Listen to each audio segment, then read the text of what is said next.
খুব হিসাব করে আমি কথা বলছি ভাইরা আমার।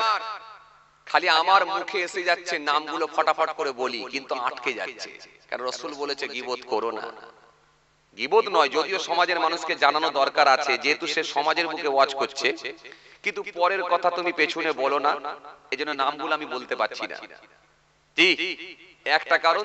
দ্বিতীয় নম্বর কারণ হচ্ছে এতগুলো মিডিয়া, একটা দুটো তিনটে না, 1 2 3 4 5 6 7 8 9 10 11 12 13 14 15 16 17 18 19 20 21 22 23 24 25 26 27 28 29 30 31 32 33 34, কম বেশি 34টা মিডিয়া। এখন আমি নাম বললেই তার ছবি আর আমার ছবি মেরে ট্যাগ করে ছেড়ে দেবে, পুরো রেডি মিডিয়া। খালি এইগুলি তো চাইছে হুজুর একটু চান্স দিক না আমাকে, তারপর দেখছি কি করতে হয়। কথা বুঝছেন না? এই হুজুরে পীরজাদাই লাগানোর জন্য পুরো রেডি। এই আপনারা নয়, কিছু মিডিয়া আছে, সবাই নয়, কিছু আছে বাবা। কথা বুঝছেন? ওরা শুধুমাত্র নিজেদের ভিউজ, নিজেদের আপনার কি বলে সাবস্ক্রাইব বাড়ানোর জন্য ও যা করতে হয় তাই করবে। খুব সমস্যা এটা, কিন্তু লক্ষণ ভালো নয়। ঝগড়া লাগাবেন না, ঝগড়া থামাতে হয়। রাসূলুল্লাহ হাদিসের মধ্যে বলেছেন ঝগড়া থামাও, ঝগড়া লাগাও না। কিন্তু আমরা সুযোগটাকে কাজে লাগাবার চেষ্টা করি। তো যাই হোক, আমি যেটা বোঝাতে চাইছিলাম, এইজন্য আমি নাম বলছি না, আপনাদেরকে বলে দিচ্ছি এতটুকু, বক্তা ওয়াইজিনকে যখন দাওয়াত করবেন খুব হিসাব করে করবেন, যাকে খুশি করবেন না।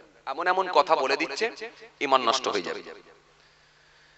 এক বক্তা বললেন যে আগে আল্লাহর উপরে ঈমান আনলে সে কাফের হয়ে যাবে, নাউযুবিল্লাহ মিন যালিক।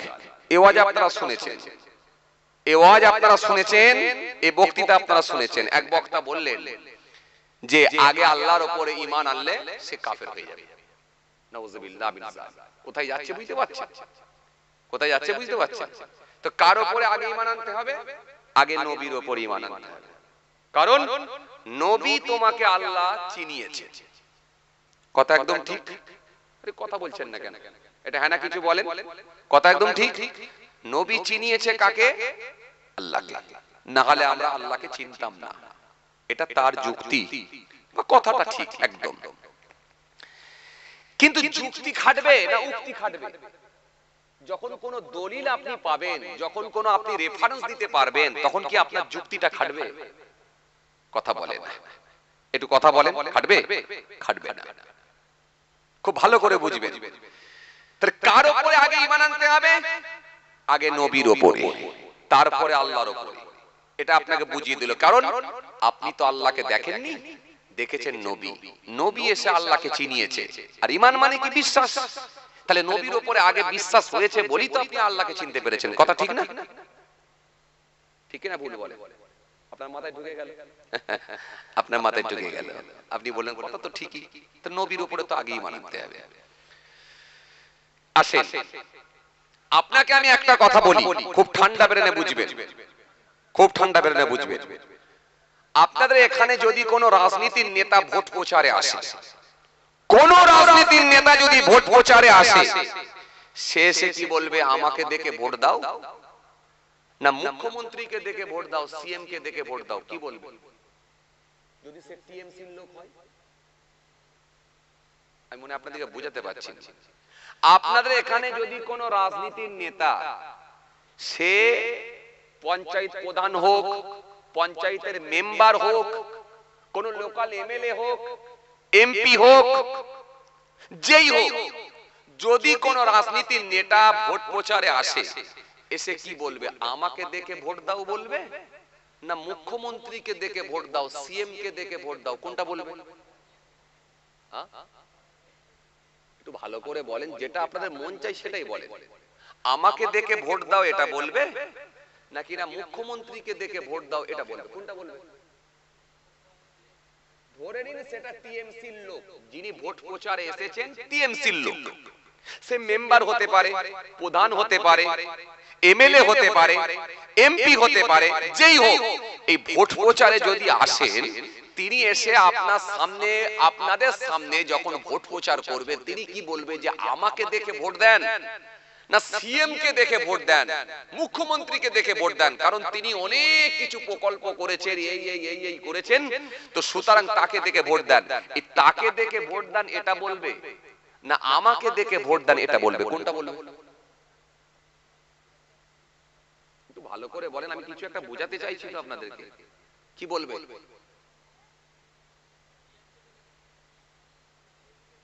সিএম কে দেখে ভোট দেন বলবে এটা, না আমাকে দেখে ভোট দেন, আমি হচ্ছি এমএলএ আমাকে দেখে ভোট দেন এটা বলবে? কোনটা?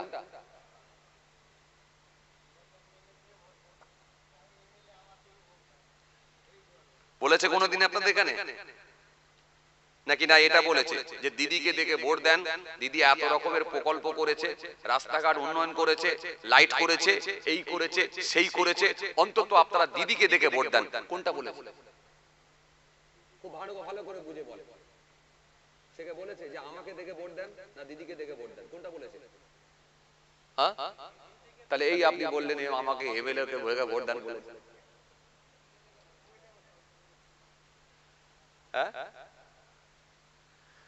আসেন, তাহলে মুখ্যমন্ত্রী যদি টিএমসির লোক হয় সে বলবে দিদিকে দেখে ভোট দেন, বা সিএম কে দেখে ভোট দেন, বা মুখ্যমন্ত্রীকে দেখে ভোট দেন। এটা কেন? তিনি এত রকমের প্রকল্প করেছে ইত্যাদি ইত্যাদি, যেহেতু সে টিএমসির লোক ওটাই বলবে।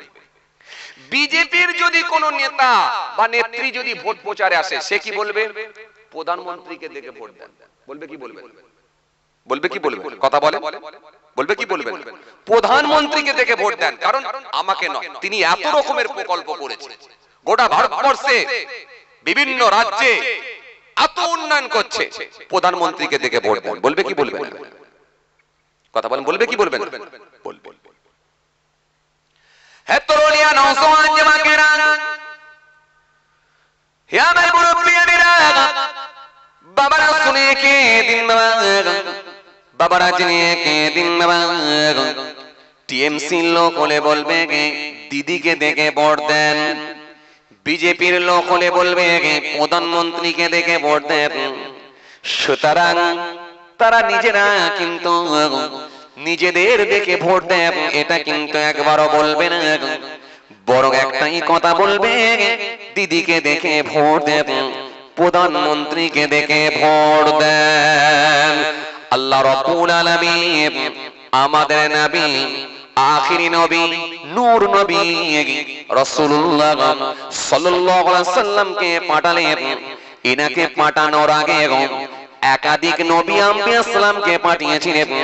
নূহ নবীকে আল্লাহ পাঠিয়েছিলেন, মুসা নবীকে পাঠিয়েছিলেন, ইউনূস নবীকে পাঠিয়েছিলেন, জাকারিয়া নবীকে পাঠিয়েছিলেন, ইহইয়া নবীকে পাঠিয়েছিলেন, লূত নবীকে পাঠিয়েছিলেন, ইউসুফ নবীকে পাঠিয়েছিলেন, আইয়ুব নবীকে পাঠিয়েছিলেন, ইয়াকুব নবীকে পাঠিয়েছিলেন।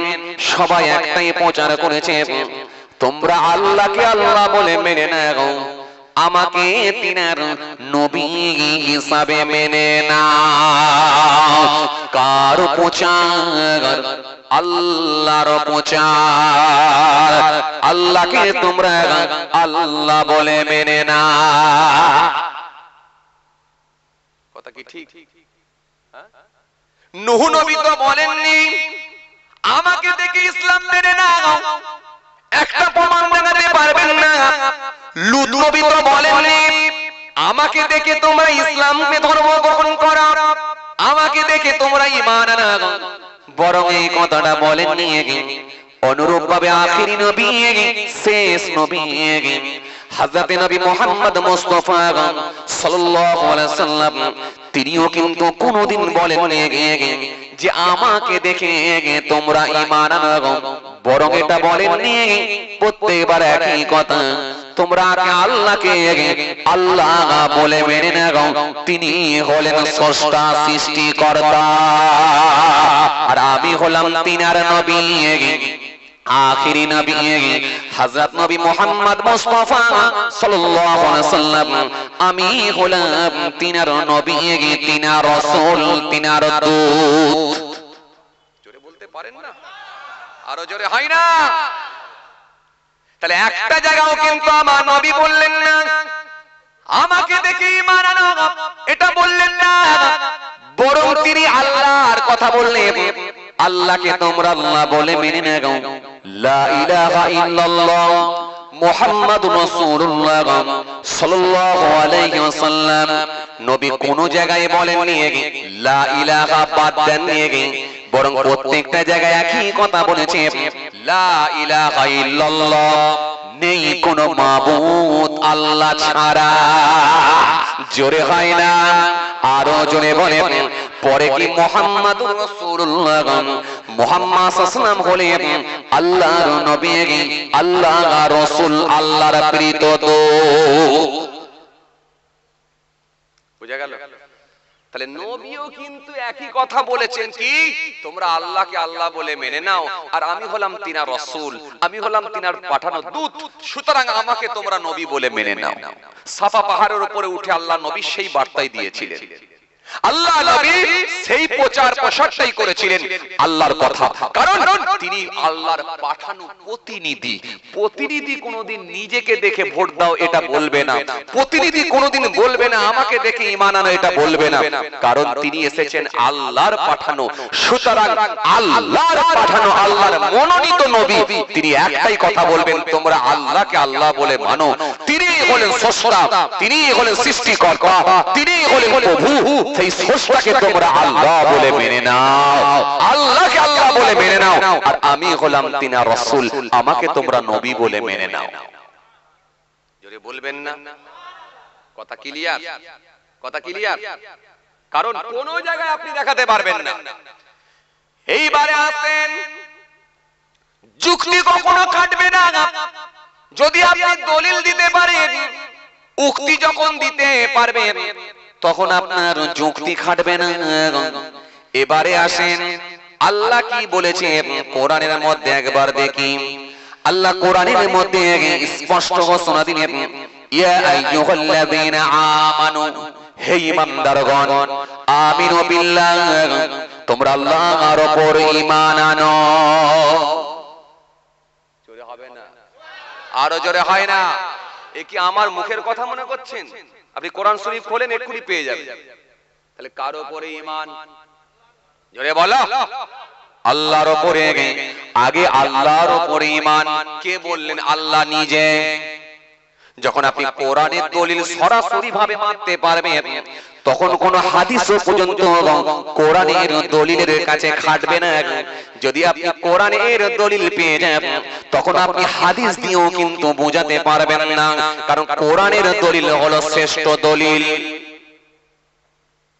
ধরে নেন সাপোজ যদি আপনি হাদিস দিয়েও বোঝাতে যান, হাদিস দিয়েও বোঝাতে পারবেন না এই কথাটা যে আগে নবীর উপর ঈমান হবে তারপরে আল্লাহর উপর ঈমান, আল্লাহর উপরে আগে ঈমান আনলে সে বেঈমান হয়ে যাবে। এটা কিন্তু আপনি কখনো বোঝাতে পারবেন না। সাধারণ মানুষের মগজে যদি ঢুকে যায় তাহলে নবী আগে তারপরে আল্লাহ, তাহলে ঈমানটা কোথায় যাবে একবার বলেন? অথচ মৌলবী জুব্বা টুব্বা পরে ওয়াজ করছে আর শ্রোতাও বসে বসে শুনছে, বড় বক্তা পেয়েছি। আমি আপনাকে কি বললাম দেখেন, আবার বলছি, আমার সঙ্গে কারোর রাগারাগি নেই, কারোর শত্রুতা নেই, কারোর সঙ্গে ঝগড়া নেই, কোন বক্তার সঙ্গে ঝগড়া নেই, আলহামদুলিল্লাহ। কিন্তু আমি বাঁচাতে চাইছি জাতির ঈমান, জাতির ঈমান। আপনার মাথায় যদি এইটা ঢুকে যায় যে আগে নবী তারপরে আল্লাহ, নাউযুবিল্লাহ মিন যালিক, আপনার ঈমান চলে যাবে। আল্লাহ হলো স্রষ্টা, সৃষ্টিকর্তা, পরে হলো রাসূলুল্লাহ। তবে এইটা মনে রাখবেন, সমস্ত নবী আম্বিয়া সালামদের উপরে আমার নবীর সম্মান কিন্তু আল্লাহ বেশি বাড়িয়ে দিয়েছে। জোরে হবে না? আল্লাহর পরে দ্বিতীয় আসন, দ্বিতীয় স্থান, দ্বিতীয় জায়গা যদি কারোর জন্য করে দিয়ে থাকেন সেটাই হলেন আখির নবী, নবী মুস্তাফা সাল্লাল্লাহু আলাইহি ওয়াসাল্লাম। রাসূলুল্লাহর সম্মান আল্লাহর পরে আমার নবীর জন্য আল্লাহ করে দিয়েছে। এইজন্য আরশের গায়ে আমার রাসূলুল্লাহর নাম দিয়েছেন। সমস্ত নবীর ঊর্ধ্বে আমার রাসূলুল্লাহর সম্মানকে আল্লাহ বৃদ্ধি করে দিয়েছেন। জোরে বলবেন না? আরো জোরে হয় না? আরশ আরশের গায়ে আমার নবীর নাম লিখেছেন। আমার নবী দেখে বললেন, আল্লাহ আরশের মতো মুতাবাররক জায়গাতে এখানেও তুমি আমার নাম দিয়ে দিয়েছো। আমার আল্লাহ সেই সময় বলে, হাবিব শুধু আরশের মতো জায়গায় নয়, মেরা আরশ में तेरा नाम, खतीब के खुतबे में तेरा नाम, मुहद्दिस का हादिस में तेरा नाम, मुफस्सिर के तफसीर में तेरा नाम, कुरान के हर पारे में तेरा नाम, मुकर्रर के तकरीर में तेरा नाम, मस्जिद के मीनार में तेरा नाम, यहाँ तक के मोहब्बत जहाँ होगा मेरा नाम वहाँ होगा तेरा नाम। ए আমার হাবিব, আয় আমার বন্ধু, আয় আমার দোস্ত, শোনো, পৃথিবীর জমিনে যখন আমার বান্দারা আজান দেবে, আমি আল্লাহর নাম পেলেই পাশাপাশি তোমার নামও পাবে। জোরে বলবেন না, আরো জোরে বলবেন না। যে আজানে আপনার নাম নাই সেই আজান আমার কাছে আসবে নাই। পৃথিবীর জমিনে আমার বান্দারা যখন কলেমা শরীফ পাবে, আমি আল্লাহর নাম পেলেই আপনারও নাম পেয়ে যাবে। জোরে বলবেন না। যে কলেমায় আপনার নাম নাই সেই কলেমা আমার কাছে আসবে নাই। সুতরাং লা ইলাহা ইল্লাল্লাহ বললে মুহাম্মাদুর রাসূলুল্লাহ সাল্লাল্লাহু আলাইহি ওয়াসাল্লাম এটা বলতে হবে, কারণ যে কলেমায় নবীর নাম নাই সে কলেমা আল্লাহর কাছে পৌঁছাবে নাই। তা বলে লা ইলাহা ইল্লাল্লাহর উপরে আপনি একে তুলে দিলেও কিন্তু হবে নাই। সুতরাং আল্লাহর পরে দ্বিতীয় স্থান, দ্বিতীয় আসন আমার রাসূলুল্লাহর জন্য করে দিয়েছেন। কিন্তু মনে রাখবেন, আপনি নবীর সম্মান বাড়াতে গিয়ে আল্লাহর উপরে তুলে দেবেন, এটাও কিন্তু ঈমানের জন্য খাতরা হয়ে যাবে। আর নবীর সম্মান নামাতে নামাতে নামাতে নামাতে সাধারণ মানুষের সঙ্গে মিলিয়ে দেবেন, এটাও আপনার জন্য ঈমানের খাতরা হয়ে যাবে। কথা কিছু বুঝতে পারছেন কথা? কিন্তু এ মৌলবী এখন বুঝাতে চাইছে যে আগে আল্লাহর উপরে ঈমান নয়, আগে নবীর উপরে ঈমান। কোথায় যাচ্ছে? এই জন্য আল্লাহ রাব্বুল আলামিন কোরআনে কারীমের মধ্যে বললেন, ইয়া আইয়ুহাল্লাযীনা আমানু, হে ঈমানদারগণ, আমিনু বিল্লাহ, তোমরা আল্লাহর উপরে ঈমান আনো। জোরে বলতে পারেননি? আরো জোরে হয় না? কার উপরে ঈমান? আল্লাহর উপরে ঈমান। আমিনু বিল্লাহি ওয়া রাসূলিহি, এবং রাসূলুল্লাহর উপরে ঈমান আনা। তাহলে আগে কার উপরে? জোরে বলো। আল্লাহর উপরে। দ্বিতীয় নাম্বার এখানে আল্লাহ কার কথা দিলেন? তার হাবিবুল্লাহর কথাই দিয়ে দিলেন। খুব ঠান্ডা বেরেনে বুঝবেন। আর এটাই হলো আপনার ইসলামের যে বুনিয়াদ, তার মধ্যে ইসলামের যে 5টা স্তম্ভ আছে তার মধ্যে নাম্বার 1 সেটা হলো ঈমান। এই জায়গায় যদি আপনার গোলমাল হয়ে যায়, যদি ভুল বশত কোনো কারণ বশত যদি ধারণা খারাপ হয়ে যায়, তাহলে ঈমান চলে যাবে। আর আল্লাহর কসম, আমলের যদি পাহাড় থাকে, আমলের যদি পাহাড় থাকে, যদি ঈমানের জায়গায় যদি আপনি অ্যাক্টিভ না হন, এই বিশ্বাসের জায়গায় যদি গোলমাল হয়ে থাকে, যদি ঈমান চলে যায়, আপনি নাজাত পাবেন না, নাজাত পাবেন না, নাজাত পাবেন না। কেন? শর্ত হলো ঈমান। কথা কিছু বুঝতে পারছেন? আমি আপনার ঈমানের জন্য বলছি, জাতি ঈমান নষ্ট করে দেবেন না। শুরুতে আমি বলেছিলাম কি, এমন কোন মৌলবীকে নিয়ে আসবেন না যারা সমাজের বুকে বিভ্রান্ত মানুষের মধ্যে এমন আলোচনা করছে, মানুষ বিভ্রান্তির মধ্যে পড়ে যাচ্ছে। এইরকম বিভ্রান্তকর কথাবার্তাগুলো তুলে ধরে মানুষের মধ্যে বিভ্রান্তি তৈরি করে ঈমান আকীদার ক্ষতি করে দেওয়ার চেষ্টা চালাচ্ছে। সুতরাং এমন কথা না বলা আর এমন বক্তাকে না নিয়ে আসা। কি বললাম বুঝে গেল? হ্যাঁ, তাহলে ইয়া আইয়ুহাল্লাযীনা আমানু আমিনু বিল্লাহি ওয়া রাসূলিহি, তাহলে হে ঈমানদারেরা তোমরা আল্লাহর উপর ঈমান আনো, এরপরে কি রাসূলুল্লাহর উপর ঈমান আনো। তাহলে এক নম্বরে কার নাম? আপনি কি পড়েননি আমানতু বিল্লাহ? না দেখে আল্লাহর উপরে বিশ্বাস, এটাও তো আপনি পড়েছেন। তাহলে এই যে 7টা বিষয়ের উপরে বিশ্বাস, তবে তো আপনি একজন ঈমানদার। آمنت بالله وملائكته وكتبه ورسله واليوم الآخر والقدر خيره وشره من الله تعالى والبعث بعد الموت। এই বিশ্বাসের নাম তো ঈমান। তাহলে কোরআন শরীফের মধ্যে আল্লাহ কি বললেন? তোমরা না দেখে আল্লাহর উপরে ঈমান আনো, এরপরে রাসূলুল্লাহর উপরে ঈমান আনো। আমানু বিল্লাহ ওয়া রাসূলিহি ওয়াল কিতাবিল্লাযী নাযালা আলা রাসূলিহি, ওই কিতাবের উপরে ঈমান আনো যে কিতাবটা আমার রাসূলুল্লাহর উপরে নাজিল করা হয়েছে। সেটা কোন কিতাব? এরা মনে হয় কথা বোঝে না। কোন কিতাব? জোরে বলেন। কোরআন শরীফ। এই কোরআন শরীফটাও আল্লাহর পাঠানো কালাম, কালামুল্লাহ কোরআন শরীফ। এটাও বিশ্বাস করতে হবে, এটাও ঈমান। খুব ঠান্ডা বেরেনে বুঝবেন, খুব ঠান্ডা বেরেনে বুঝবেন। যদি এই কোরআন শরীফের উপরে বিশ্বাস না থাকে তাহলে কিন্তু আপনার ঈমান চলে যাবে। এক বক্তা, আমি কালকে ক্যাসেট শুনছিলাম, এক বক্তা বলছে আমি কিচ্ছু চিনিনি, কিচ্ছু চিনিনি, নবী হলেন আমার ঈমান, বাকি আমার কিছু লাগবে না। নাউযুবিল্লাহ মিন যালিক। এতেও কিন্তু ঈমান চলে যাবে, চলে যাবে। নবী আপনার জন্য ঈমান, এটা একদম ঠিক, কিন্তু আল্লাহ যেগুলোর, যে জিনিসগুলোর উপরে, যে বিষয়গুলোর উপরে বিশ্বাস রাখার কথা, আল্লাহ বিশ্বাস স্থাপন করার কথা বলা হয়েছে, বিশ্বাস করার কথা আল্লাহ নির্দেশ করেছেন, সেগুলোর প্রতি আপনাকে বিশ্বাস করতে হবে। এটা আল্লাহর নির্দেশ। রাসূলুল্লাহ আপনার উপর ঈমান, কিন্তু কোরআন শরীফের উপর আপনাকে বিশ্বাস রাখতে হবে। এটা আল্লাহরই পাঠানো কালাম, কালামুল্লাহ কোরআন শরীফ। এর উপরে বিশ্বাস না থাকলে আপনার ঈমান চলে যাবে।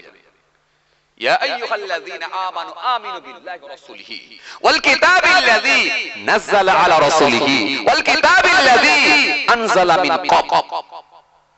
ওই কিতাবগুলোর উপরে ঈমান আনো যে কিতাবগুলো পূর্বের মানুষগুলোর কাছে পাঠানো হয়েছিল। সেগুলো কোন কিতাব?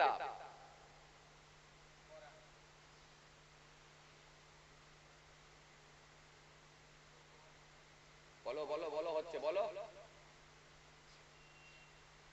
লাইনটা বুঝে গেছে। এই পূর্বের মানুষগুলোর কাছে পাঠানো হয়েছিল যেগুলো আসমানি কিতাব। এই আসমানি কিতাবগুলোর উপরে বিশ্বাস করতে হবে। যদি কেউ বলে আমি কোরআন শরীফ মানি কিন্তু আমি তাওরাত কিতাব মানিনি, যা পারো করবে যাও, আমি মানিনি, নাউযুবিল্লাহ মিন যালিক, ঈমান যাবে। পূর্বের কিতাবগুলোর উপর আপনাকে বিশ্বাস করতে হবে। ওয়াল কিতাবিল্লাযী নাযালা আলা রাসূলিহি ওয়াল কিতাবিল্লাযী আনজালা মিন ক্বাব ওয়া মান ইয়াকফুর বিল্লাহ। আর যদি কেউ আল্লাহকে অস্বীকার করে, আর কি, ওয়া মান ইয়াকফুর বিল্লাহ ওয়া মালাইকাতিহি, মালায়েকা ফেরেশতাদেরকে অস্বীকার করে, ওয়া মালাইকাতিহি ওয়া কুতুবিহি, কিতাবসমূহগুলোকে অস্বীকার করে, ওয়া কুতুবিহি ওয়া রাসূলিহি, নবী আম্বিয়া সালামদেরকে, রাসূলদেরকে অস্বীকার করে, ওয়া রাসূলিহি ওয়াল ইয়াউমিল আখির, পরকালকে অস্বীকার করে, ফাকাদ দাল্লা দালালান বাঈদ, অবশ্যই পথভ্রষ্ট হলো, অবশ্যই গোমরাহ হয়ে গেল। কথা কিছু বুঝতে পারছেন? এখন বক্তা বেরিয়েছে, খুব বুঝবেন, খুব বুঝবেন। আপনারা সাধারণ মানুষ, আপনারা বুঝতে পারবেন না। কিয়াম নিয়ে এখন ঝামেলা চলছে, কিয়াম নিয়ে, কিয়াম নিয়ে ঝামেলা চলছে। এখন কিয়াম করব কি করব না সেটা তো আলাদা কথা। আমার দাদা হুজুর পীর কেবলা রাহমাতুল্লাহ আলাইহি তিনি বলেছেন, যেখানে হয় সেখানে করো, যেখানে হয় না সেখানে করো না। কিয়াম নিয়ে কিন্তু ঝগড়া করো না, এটা মুস্তাহসান জায়েজ, করলে ভালো, সওয়াব আছে, না করলে গুনাহ নাই। ইয়া আইয়ুহাল্লাযীনা আমানু সাল্লু আলাইহি ওয়া সাল্লিমু তাসলিমা। হে ঈমানদারেরা, তোমরা দরুদ পড়ো এবং সালাম পাঠ করো, তাসলিমা, আদবের সঙ্গে। এই আদবের সঙ্গে যদি করতে হয়, আমরা একটু দাঁড়িয়ে করি তাজিমের দিকে লক্ষ্য করে। কেউ যদি বলে আমি অতটা আমি তাজিম করব না, সেটা তার ব্যক্তিগত ব্যাপার। কেউ যদি বলে আমি বসে বসে করব, সেটা তার ব্যক্তিগত ব্যাপার। কিন্তু আল্লাহ বলেন তাসলিমা, আদবের সঙ্গে। এই আদব যদি করতে হয়, আমরা গুরুজন ব্যক্তিকে দেখলে, একটা সিনিয়র ব্যক্তিকে দেখলে, একটা বয়স্ক প্রবীণ মানুষকে দেখলে, এবং জবরদস্ত কেতাবি আলেম এবং খুব গুরুজন ব্যক্তি মাশায়েখকে দেখলে, পীরকে দেখলে আমরা উঠে দাঁড়িয়ে যাই। কথা বলছেন না কেন আপনারা? কথা বল, দাঁড়িয়ে যাই। একটা স্কুলের মাস্টারকেও দেখলে, একটা মাদ্রাসার উস্তাদকে দেখলে, শিক্ষককে দেখলে আমরা উঠে দাঁড়িয়ে যাই, তাজিমের দিকে লক্ষ্য করে, এটা আমার উস্তাদ, এটা আমার শিক্ষক। যদি বলেন আমি রাসূলুল্লাহ এসেছি, রাসূলুল্লাহর প্রতি সালাম পাঠাবো, সেটা যদি বলে আমি শুয়ে শুয়ে দেবো, আমি মানি না, সেটা আপনার ব্যাপার। সেটা আপনাকে নিয়ে তো আমি কোনো বিতর্কিত কথা বলতে পারবো না, তবে রাসূলুল্লাহর প্রতি আমার শ্রদ্ধা আছে, ভালোবাসা আছে। কেন? নবী আমার ঈমান, এই জন্য আমি রাসূলুল্লাহকে দেখে উঠে দাঁড়িয়ে পড়ি, কারণ এটা হলো আমার ঈমান। এটা হলো আমার, জোরে বলো, ঈমান। নবী আমার ঈমান। রাসূলুল্লাহকে ভালোবেসে যখন সালাম পাঠাচ্ছি, আপনি পাঠাবেন কি পাঠাবেন না সেটা তো আপনার ব্যাপার, আপনি সালাম দেবেন কি দেবেন না সেটা আপনার ব্যাপার, কিন্তু ইসাল্লিমু তাসলিমা, আদবের সঙ্গে আল্লাহ বলেছে করো। এই আদবের সঙ্গে যদি করতে হয়, আদবটা কেমন করে হবে, কেমন করে দেখাবেন সেটা আপনার ব্যাপার। আপনি যদি মনে করেন শুয়ে শুয়ে আদব দেখানো যায়, দিতে পারেন। আপনি যদি বলেন বসে বসে আদব দেখানো যেতে পারে, দিতে পারেন। কিন্তু আমার কাছে আদব হচ্ছে আমি দাঁড়িয়ে দাঁড়িয়ে আমার রাসূলুল্লাহকে সালাম দিই। জোরে বলবেন না, আরো জোরে বলবেন না। ক্লিয়ার? ক্লিয়ার? এবার আপনাকে প্রশ্ন করব, আপনি যে বললেন হারাম, এই হারামের দলিল দেন। হারামটা আপনি কোথা থেকে পেয়েছেন? দলিল দেন। আপনাকে কোরআন থেকে দলিল দিতে হবে, না হয় হাদিস থেকে আপনাকে দলিল দিতে হবে, প্রমাণ করতে হবে। কোরআনে যদি না পান, ব্যাখ্যায় আসবেন, হাদিসে আসবেন, হাদিস থেকে আপনাকে প্রমাণ করতে হবে হারাম। পারবেন না। মদ খাওয়া সম্পর্কে আল্লাহ রাব্বুল আলামিন কোরআনের মধ্যে বলে দিয়েছেন হারাম, মদ খেও না। মদ খাওয়া সম্পর্কে আল্লাহ দলিল দিয়েছেন, কোরআনের মধ্যে দলিল এসেছে হারাম। আল্লাহ বলে দিয়েছেন ইয়া আইয়ুহাল্লাযীনা আমানু ইন্নামাল খামরু ওয়াল মাইসিরু ওয়াল আনসাবু ওয়াল আযলাম রিজসুম মিন আমালিশ শাইতান। হারাম সম্পর্কে কি আল্লাহ আয়াত দেননি? হ্যাঁ, কোরআন শরীফের মধ্যে আল্লাহ বলেছেন ইন্নামাল খামরু ওয়াল মাইসিরু ওয়াল আনসাবু ওয়াল আযলাম রিজসুম মিন আমালিশ শাইতান। কোরআন শরীফের মধ্যে আল্লাহ ঘোষণা দিয়ে দিয়েছেন, কি বললেন? আল্লাহ হারামের আয়াত দিয়েছেন। কে বলেছে আপনাকে দেয়নি? ইয়া আইয়ুহাল্লাযীনা আমানু, হে ঈমানদারগণ, লা তুহারিমু, তোমরা হারাম মনে করো না তাইয়্যিবাত, পবিত্র বস্তুগুলোকে, মা হালাল্লাহু লাকুম, যেগুলো আমি আল্লাহ তোমাদের জন্য হালাল করেছি। ওয়ালা তা'তাদু, সীমা লঙ্ঘন করো না। ইন্নাল্লাহু ইউহিব্বুল মু'তাদিন, নিশ্চয়ই আমি আল্লাহ সীমা লঙ্ঘনকারীদেরকে পছন্দ করি না। কোরআন শরীফের মধ্যে আল্লাহ রাব্বুল আলামিন বলেছেন ইয়া আইয়ুহাল্লাযীনা আমানু, হে ঈমানদারগণ, ইন্নামাল খামরু ওয়াল মাইসিরু ওয়াল আনসাবু ওয়াল আযলাম রিজসুম মিন আমালিশ শাইতান। কোরআন শরীফের মধ্যে আল্লাহ রাব্বুল আলামিন বলেছেন ইয়া আইয়ুহাল্লাযীনা আমানু, হে ঈমানদারগণ, লা তুহারিমু, তোমরা হারাম মনে করো না তাইয়্যিবাত, পবিত্র বস্তুগুলোকে, যেগুলো তোমাদের জন্য হালাল করে দিয়েছি সেগুলো তোমরা খাও। যেগুলোকে আমি আল্লাহ হারাম করেছি সেগুলো তোমরা খেও না। তাহলে হারাম সম্পর্কে আল্লাহ কোরআনের মধ্যে দলিল দিয়েছেন, হারাম সম্পর্কে দলিল এসেছে। তো সুতরাং আপনি হারাম সম্পর্কে দলিল আপনাকে দিতে হবে। তা আপনি কোন যুক্তিতে বললেন যে কিয়াম করা হারাম? সরাসরি হারামের দলিল আপনি কোথায় পেলেন? আমাকে দেখান। পারবেন না, পারবেন না, পারবেন না। কোরআন শরীফের মধ্যে আল্লাহ রাব্বুল আলামিন বলেছেন, সুন্দর করে আল্লাহ কোরআনের মধ্যে হারাম সম্পর্কে আয়াত দিয়েছেন, যেগুলো খাওয়া হারাম সেগুলো সম্পর্কে আল্লাহ দলিল দিয়েছেন।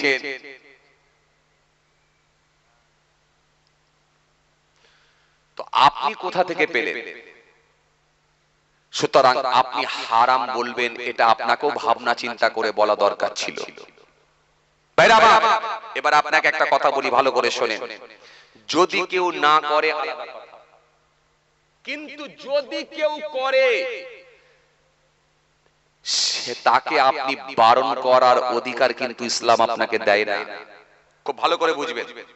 দাড়ি রাখা সুন্নাত, সুন্নাত আপনি করতে পারেননি, এর জন্য আপনি ব্যথিত হবেন। খুব ভালো করে বুঝবেন। আপনি রাখতে পারেননি, করতে পারেননি, এর জন্য আপনি ব্যথিত হবেন, আপনি দুঃখ প্রকাশ করবেন যে ভাই আমি পারিনি, আমি পারিনি, আমারও করা দরকার ছিল।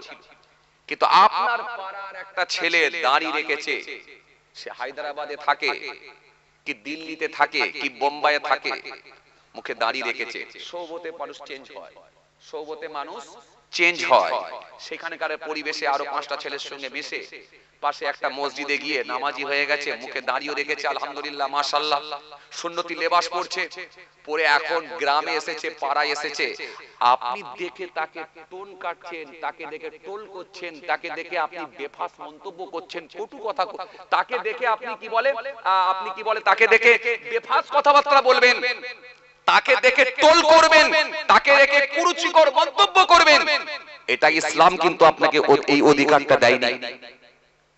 এই যে সুন্নত, তাকে নিয়ে আপনি কটু কথা বললেন না, বরং এই সুন্নতকে নিয়ে বললেন।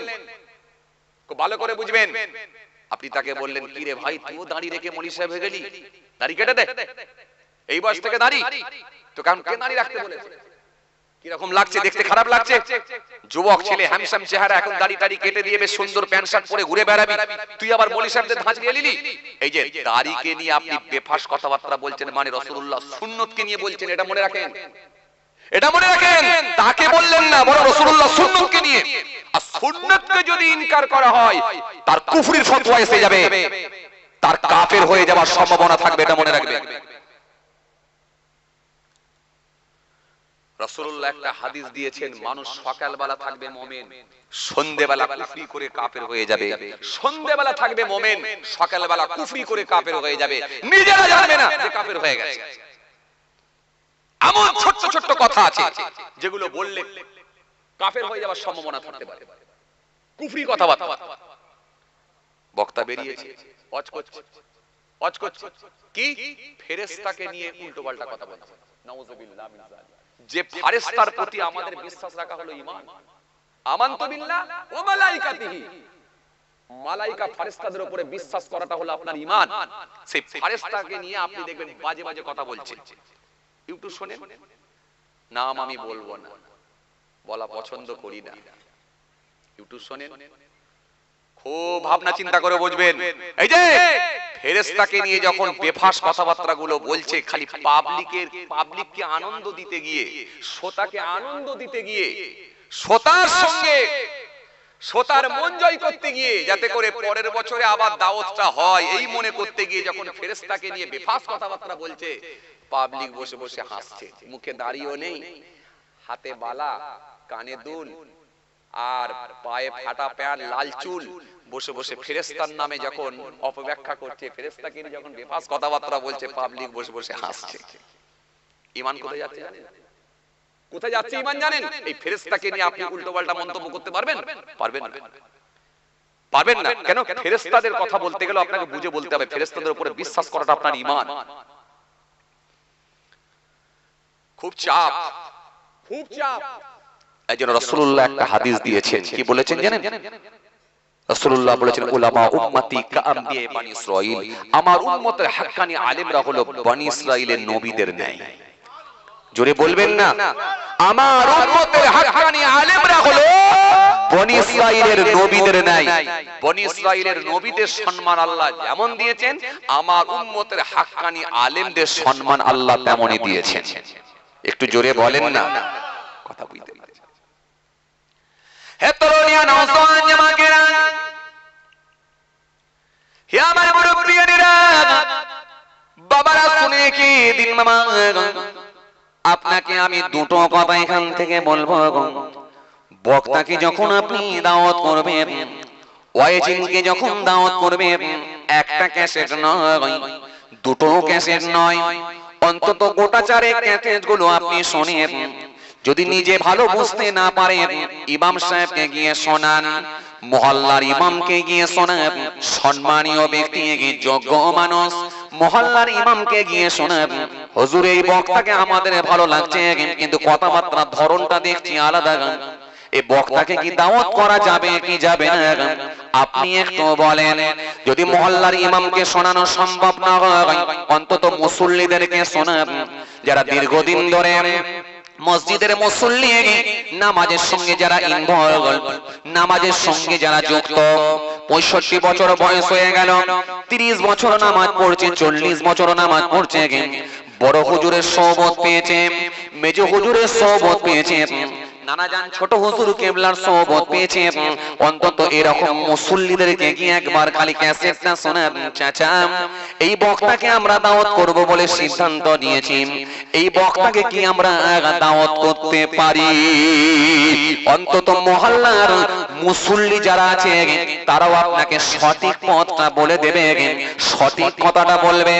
এই বক্তার সঙ্গে বড় হুজুর, মেজ হুজুর, সেজ হুজুর আল্লাহর ওলিদের ওয়াজ শোনা অভ্যস্ত, তারা কম্পেয়ার করে দেখবে যে এই বক্তা করা যাবে কি যাবে না। অন্তত তারাও কিন্তু সঠিক কথাটা আপনার সামনে বলে দেবে। কারণ সে হয়তো আলেম না হতে পারে, কিন্তু আল্লাহর ওলিদের সোহবতে বসেছে, সে হয়তো হাক্কানি আলেমদের পাশে গিয়ে বসেছে, সে অন্তত আপনাকে সঠিক বার্তাটা দিতে পারবে যে বাবু এই বক্তা এইরকম কথাবার্তা, এইরকম কথাবার্তা, এইরকম ধরনের কথাবার্তা কোনোদিন শুনিনি বাবা, এই বক্তা নিয়ে শুনি। তোমাকে ভুল মেসেজ দেবে, তোমার ঈমান আমলের ক্ষতি করবে, অন্তত সে আপনাকে জানাবে। এই যে আপনাকে আমি বলছি বক্তা ভালো করে সিলেক্ট করবেন, ওয়াইজি ভালো করে সিলেক্ট করবেন, এক নম্বর। দ্বিতীয় নম্বর হচ্ছে যার হাতে আপনি বায়াত হবেন, যার হাতে আপনি আত্মসমর্পণ করবেন, যার হাতে নিজেকে বিসর্জন দেবেন, যার হাতে আপনি বায়াত হয়ে যাকে আপনি মেনে নেবেন, যাকে আপনি রাস্তা দেখানেওয়ালা বলে মেনে নেবেন, এই পীর হোক আর এই হুজুর হোক, তাকে ভালো করে কিন্তু আপনি একটু মাপজোপ করে দেখে নেবেন, নাহলে আপনার ঈমান বরবাদ করে দেবে। কথা কিছু বুঝতে পারছেন কি বলছি? খুব ঠান্ডা বেরেনে বুঝবেন, নাহলে কিন্তু আপনার ঈমান বরবাদ করবে, আপনার ঈমান বরবাদ করবে। হাক্কানি আলেমের সম্মান আল্লাহর নবী বলেছেন, কত আল্লাহ দিয়েছে জানেন? মান যারা আলিমান ফাকান্নামা যারানি, মান সাফা আলিমান ফাকান্নামা সাফানি, মান জালাসা আলিমান ফাকান্নামা জালাসানি। রাসূল বললেন যে কোন হাক্কানি আলেমের সঙ্গে একবার সাক্ষাৎ করলো, দেখা করলো, সাহাবী রাসূলুল্লাহ আমার সঙ্গে দেখা করলো, সাক্ষাৎ করলো। মান সাফা আলিমান ফাকান্নামা সাফানি, যে কোন আলেমে হাক্কানির সঙ্গে মুসাফা করলো, সাক্ষাৎ করলো, সাহাবী রাসূলুল্লাহ আমার সঙ্গে মুসাফা করলো। জোরে বলবেন না? মান জালাসা আলিমান ফাকান্নামা জালাসানি, যে কোন আলেমে হাক্কানির পাশে গিয়ে কাছে গিয়ে বসলো, সাহাবী রাসূলুল্লাহ আমার পাশে আমার কাছে গিয়ে বসলো। জোরে বলবেন না? আরো জোরে হয় না? আরো জোরে হয় না? একটা হাক্কানি আলেমের সম্মান কত দেওয়া হয়েছে একবার বলে। সেই রাসূলুল্লাহ সুন্দর করে বললেন, কি বললেন? আবার আল্লাহ বললেন, সায়াতি জামান ওয়ালা উম্মতি কুলুবুন কা কুলুবি সিয়াদ, কালামুন কা কালামিল আমবিয়া, ফিলুন কা ফিলিল ফারাইনা। আল্লাহ নবী সুন্দর করে বললেন, অতি সত্তর মানুষের সম্মুখে এমন একটা জামানা আসবে, আমি রাসূলুল্লাহ বলি এমন কিছু আলেম বার হবে যাদের সঙ্গে মনে রেখে দিও, আমি রাসূলুল্লাহ বলি তাদের কথাগুলো হবে মিষ্টি মিষ্টি, কাজগুলো হবে ফেরাউন নমরুদ সাদ্দাতের মতো, আর অন্তরগুলো হবে নেকড়ে বাঘের মতো। ওরা দেখবো এখানে গিয়ে মিষ্টি মিষ্টি কথা বলবে, পাবলিককে বড় ভালো লাগবে, কিন্তু এমন একটা কথা বলে দিয়ে যাবে যতগুলো মানুষ শুনবে সেই কথাটা যদি বিশ্বাস করে নেয় তার ঈমান চলে যাবে। এদের কাজগুলো হবে ফেরাউন নমরুদ সাদ্দাতের মতো, কালামুন কা কালামিল আমবিয়া, কথাগুলো হবে আমি রাসূলুল্লাহর মতো, আমি নবীর মতো। ওদের কথাগুলো হবে কিন্তু কাজগুলো হবে ফেরাউন নমরুদ সাদ্দাতের মতো, আর অন্তরগুলো হবে নেকড়ে বাঘের মতো। এই জন্য রাসূলুল্লাহ আবার হাদিস দিয়েছেন, আখির জামানায় এমন একটা সময় আসবে, আমি রাসূলুল্লাহ বলি আল্লাহর আকাশের নিচে জমিনের উপরে সবথেকে নিকৃষ্ট ব্যক্তি হবে একটা শ্রেণীর আলেম। এরা হবে সমাজের বুকের আলেম, সমাজের মানুষ তাকে আলেম বলে মাওলানা বলে সম্মান দেবে, কিন্তু আল্লাহর আকাশের নিচে জমিনের উপরে সবথেকে নিকৃষ্ট ব্যক্তি হবে সেই বক্তা আলেম। এই জন্য আপনাকে আমি বলবো বক্তা নির্বাচন করুন খুব বুঝে সুঝে, আর যার হাতে আপনি বায়াত হবে হাক্কানি আলেম দেখে এবং বাবা মারিফাতের শিক্ষা আছে, তাসাউফের মানুষ নাকি ইলমে লাদুন্নি পেয়েছেন নাকি এইরকম দেখে বুঝে আল্লাহ ওয়ালা মানুষের হাতে হাত দিয়ে আপনি বায়াত মুড়িতে হবে।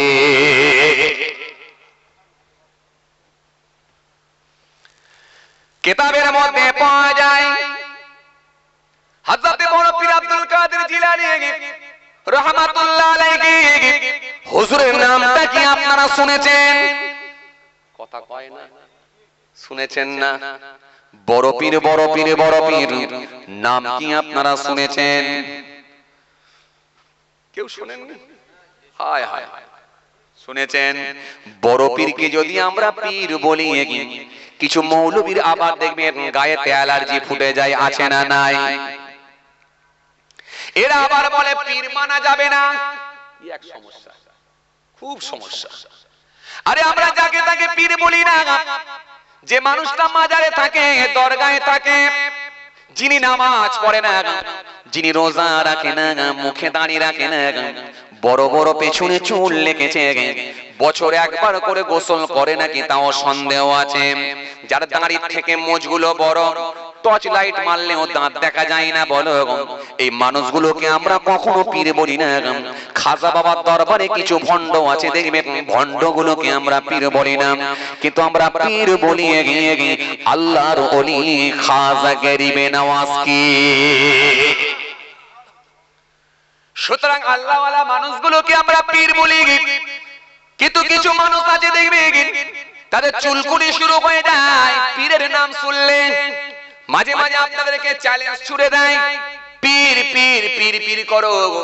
পীর কোথায় আছে একবার বলো? কোরআনের মধ্যে যদি পীর দেখাতে পারো, তোমাকে আমি 40,000 টাকা 50,000 টাকা পুরস্কার দেব, এরকম একটা চ্যালেঞ্জ ছুড়ে দেয়। আপনি সেই সময় চ্যালেঞ্জের মোকাবেলায় আসতে পারেননি, চিন্তিত হয়ে পড়েন। আসলে এত বড় যখন চ্যালেঞ্জ দিচ্ছে, নিশ্চিতভাবে তাহলে মনে হয় কোরআনের ভেতরে নাই, আপনি চিন্তিত হয়ে পড়েন। এই জন্য আপনাকে বলবো ভালো করে শোনেন, কোরআনের ভেতরে যেমন পীর নাই, আপনি ঘাবড়ে যাবার কারণ নাই। আপনিও তাকে চ্যালেঞ্জ ছুড়ে দেন, কোরআনের ভেতরে পীর নাই, কোরআনের ভেতরে কোথায় নামাজ আছে আমাকে দেখাও। যদি তুমি নামাজ দেখাতে পারো, তোমার থেকে আমি বেশি দেব, তোমাকে 75,000 টাকা দেব, 75,000 টাকা দেব তোমার থেকে বেশি।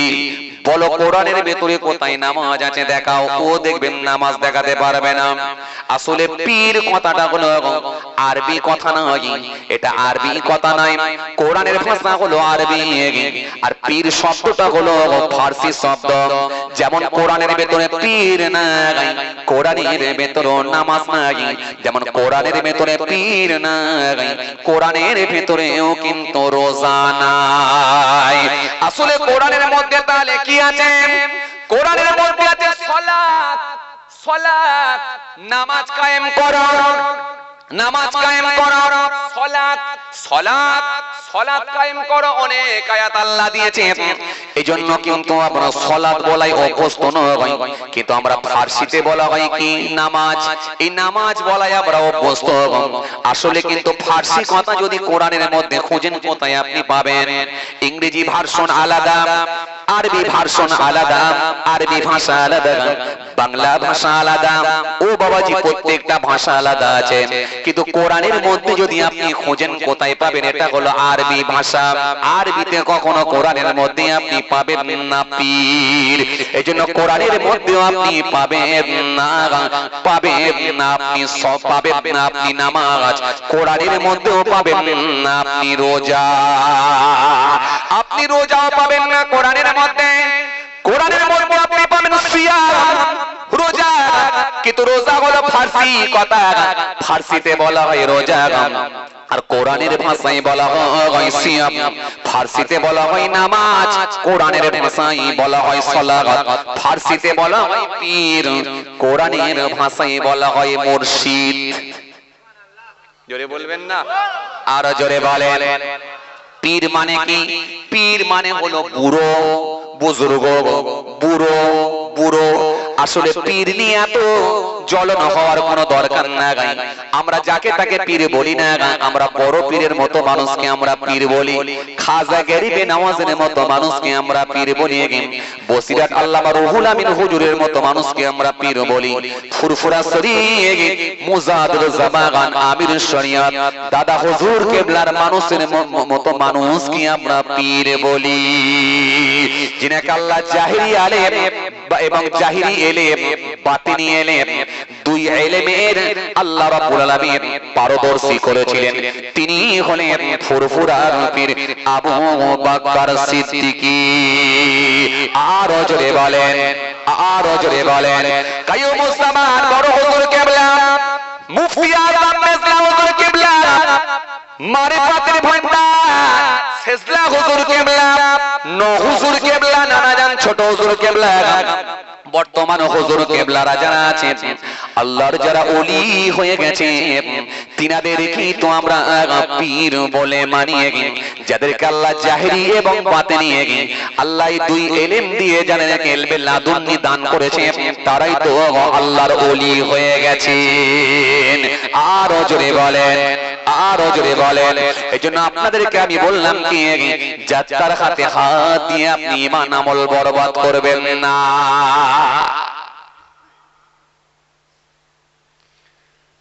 কথা কিছু বুঝতে পারছেন বাবাজি?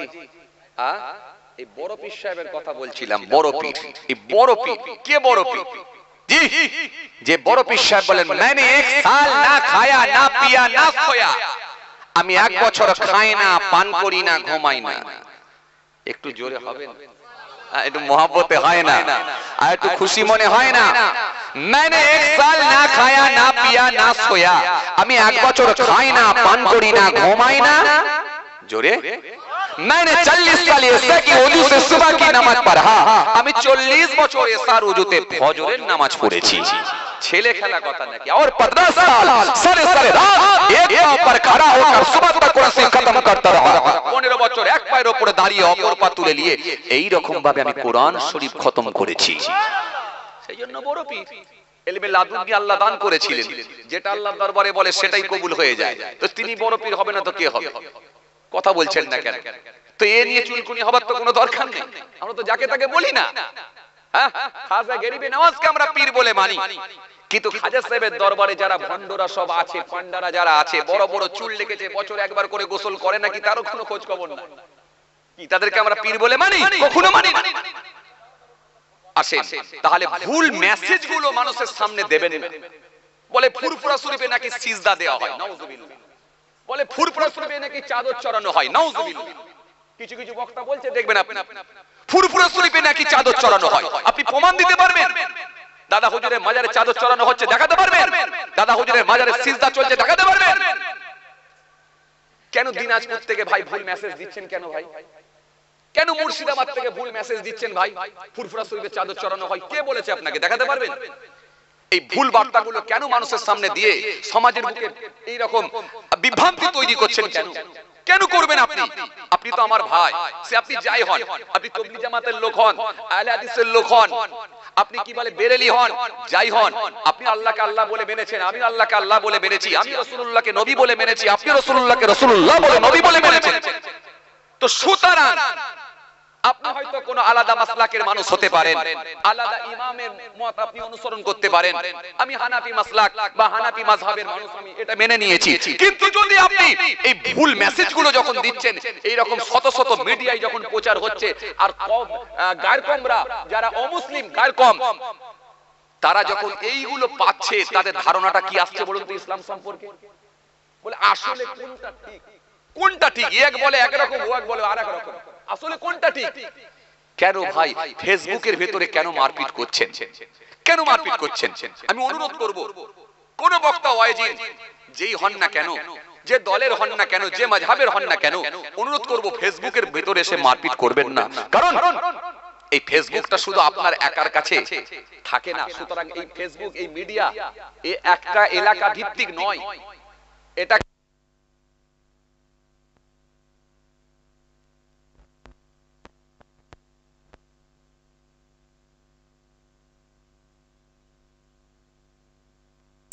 যেটা মানুষের কাছে বিভ্রান্তিকর হয়ে দাঁড়িয়ে যায়, মানুষের কাছে গায়রকনদের কাছে একটা কোনটা ঠিক আর কোনটা ভুল, এই ইসলাম ধর্মকে নিয়ে যেন কুলসিত না করে, ইসলাম ধর্মকে নিয়ে যেন বেফাস মন্তব্য না করে, আমি প্রত্যেকের কাছে হাত জোর করে অনুরোধ করব।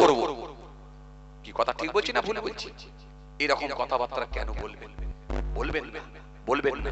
খুব বেশি যদি হয় আপনার জানার দরকার হয়, একটা জায়গায় ডেট করবেন, ডেট করে বসে আলোচনার মাধ্যমে সেটাকে সমস্যা সমাধান করা হবে, সঠিক সলিউশন দেওয়া হবে।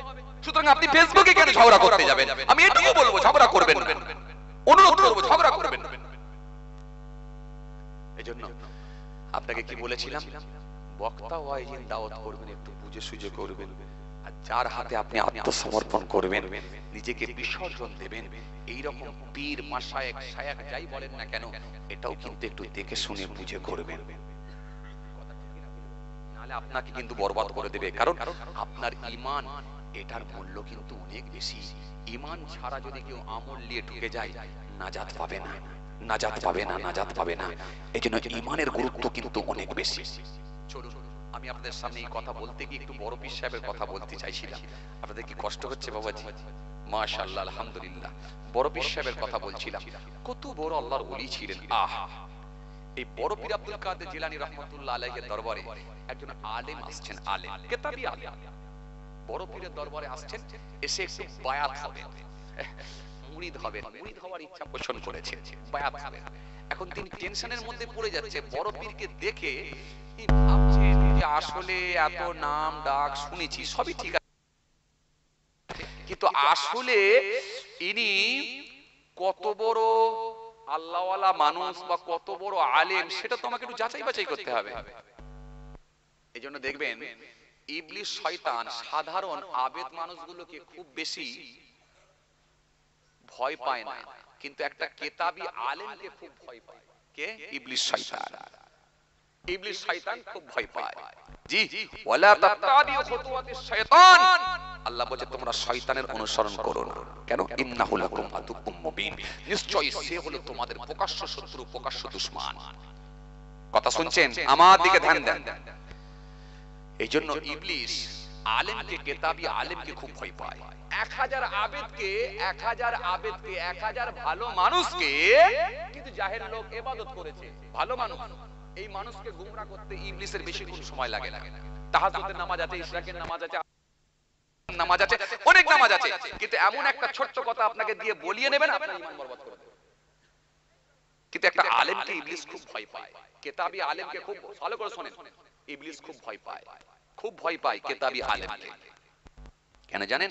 একটা কেতাবী আলেমকে যদি ভুলবশত কোনো কাজ করিয়েও নেয় বা বলিও নেয়, সে যদি আবার পরবর্তীকালে সেই কথাটাকে নিয়ে একটু ভাবে, কোরআন হাদিসের মাপকাঠি দিয়ে যদি একটু দেখে নেয়, সে বুঝতে পারবে এটা আমি অন্যায় বলে ফেলেছি, সঙ্গে সঙ্গে তওবা করে আল্লাহর কাছে ফিরে আসবে। কিন্তু একটা জাহেল লোক আসতে পারবে না, সে তো বুঝতেই পারে না। কথা বুঝছেন? এইজন্য আলেমকে খুব ভয় করে ইবলিস। সাংঘাতিক জিনিস, মরণের বিছানা আপনাকে ছাড়বে না। বড় পীর সাহেবকে পর্যন্ত ইবলিস ধোঁকা দিতে গিয়েছিল, জানেন?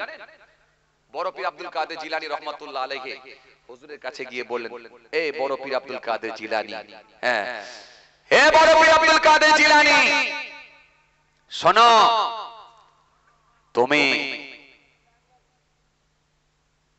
আজকে তুমি যা ইবাদত করছো না, তোমার ইবাদতে আল্লাহ রাজি হয়ে গেছে, আল্লাহ সন্তুষ্ট হয়ে গেছে।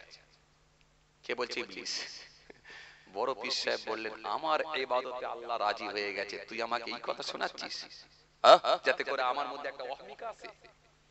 জি, যাতে করে আমার মধ্যে একটা অহমিকা এসে যায়। কেতাবী আলেম তো, কত জ্ঞানী মানুষ। সঙ্গে সঙ্গে বলে, লা হাওলা ওয়ালা কুওয়াতা ইল্লা বিল্লাহিল আলিয়্যিল আযীম। তাওবা আস্তাগফিরুল্লাহ, ইবলিস বেরিয়ে যা, দূর হয়ে যা। আমার ইবাদতে আল্লাহ যদি খুশি হয়ে থাকেন, তিনি দয়া করে যদি আমার উপরে খুশি হয়ে থাকেন, আমি গুনাহগার কিছুই করতে পারিনি, আমি কিছুই করতে পারিনি, তিনি দয়া করে যদি আমার উপর সন্তুষ্ট হন, এটা তিনার ব্যাপার, আমার দ্বারাই কিচ্ছু হয়নি। কারণ আপনার মধ্যে যদি অহমিকাটা আনিয়ে দেয়া যায়, বরবাদ হয়ে যাবে।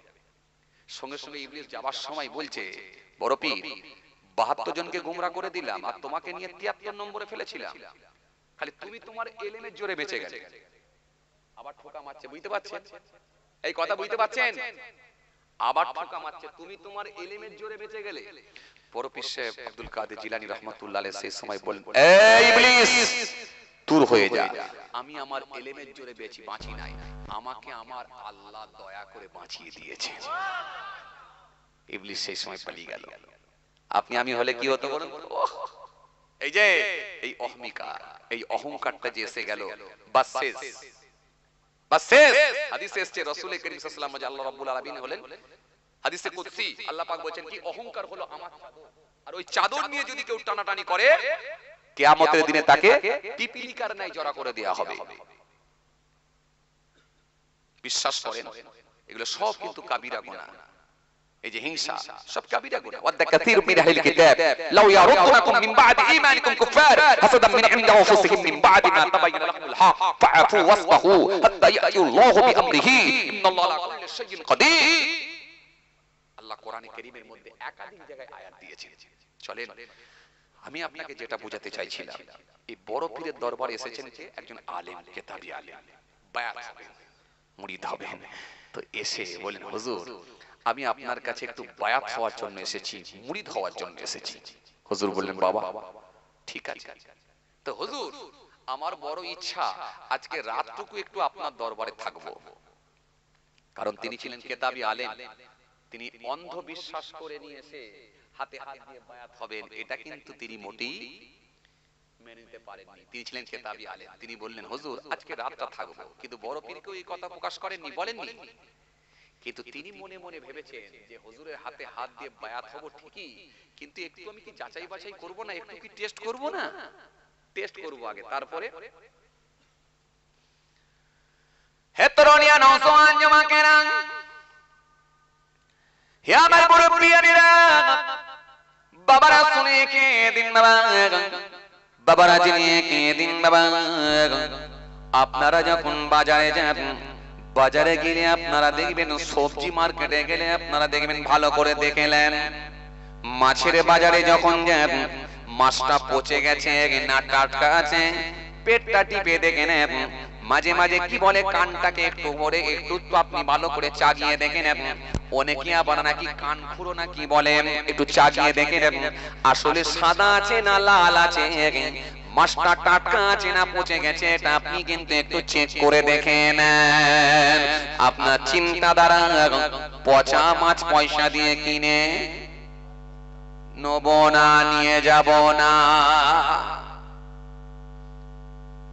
মাঝে মাঝে আপনি যখন সবজি মার্কেটে যান, সবজি মার্কেটে গেলে আপনি যখন বেগুন কিনতে গেলেন, বেগুনটাকে বারে বারে চাকিয়ে ঘুরে তাকিয়ে দেখে নেন এই বেগুনটা কানা না ভালো, ঠিকানা ভালো, কানা না ভালো, এটাও আপনি মাঝে মাঝে চেক করে, কেন পয়সা দিয়ে কিনবো, কানা বেগুন নিয়ে যাব না।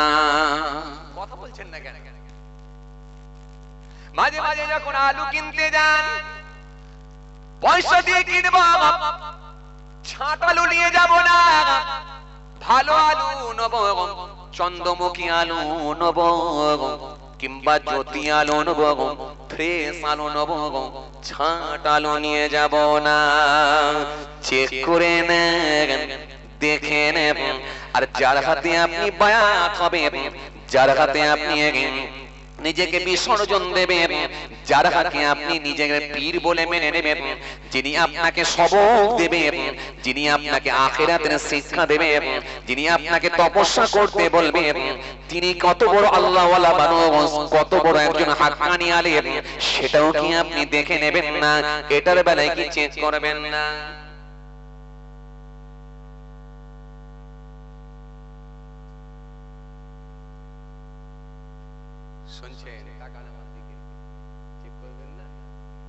বড় পীর আব্দুল কাদের জিলানী রাহমাতুল্লাহ আলাইহি হুজুরের হাতে হাত দেব, বায়াত হব, এটা ঠিকই কথা, কিন্তু আমি কি একটু চেক করব না? যেহেতু আমি হলাম একজন কিতাবী আলেম, এই আলেম বান্দা চেক করবে, টেস্ট করবে, এ কথা মনে করে বড় পীরের দরবারে দরবারে এসে বললেন হুজুর আজকে রাত আমি আপনার দরবারে থাক রাতটা আপনার দরবারে থাকবো হুজুর।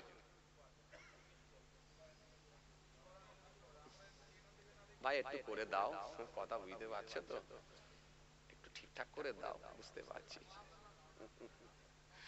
খুব সমস্যা, যত সুবিধা তত অসুবিধা। কি বলে, যত সুবিধা তত অসুবিধা, এটাই বাস্তব। আসেন, ইউটিউব শুনে লোক গান শোনা অনেকে বন্ধ করেছে, যদিও একটু কোরআন শরীফ শুনছে, রাসূলুল্লাহর হাদিস শুনছে, বক্তব্য শুনছে, ওয়াজ শুনছে, সেটাও একটা ঠিক। আবার অপর দিক দিয়ে গোলমাল কি জানেন, এক হুজুরের সঙ্গে আর এক হুজুরের কাটিং করে লাগিয়ে দিয়ে ঝগড়া লাগিয়ে দিয়ে অশান্তি বেড়ে যাচ্ছে, এটাও ঠিক। কোথায় যাবে, কথা বুঝতে পারছেন না? হ্যাঁ, তো যাই হোক, কথাই কথা বেড়ে যাচ্ছে। আসেন, বড় পীর আব্দুল কাদের জিলানী রাহমাতুল্লাহ আলাইহি হুজুরের দরবারে গিয়ে বলেন, হুজুর আজকে রাতটুকু আপনার দরবারে আমি থাকব। হুজুর বহু দূর থেকে এসেছি, আমি মুসাফির মানুষ, আপনার দরবারে একটু থাকতে চাই। আর তৎকালীন সময়ে তো ভালো ভালো গাড়িগুলো ছিল না, কি কথা ঠিক কি না? হাঁটা পথ, হেঁটে হেঁটে যেতে হতো, কিংবা সেই মরুভূমির বালুর উপর দিয়ে হাঁটতে হতো এক জায়গা থেকে আরেক জায়গায়, কিংবা সেই উটের পিঠে চেপে বা এইভাবে এক জায়গা থেকে আরেক জায়গায় যাতায়াত করতে হতো। যাতায়াত করাটা খুব কষ্টকর ছিল।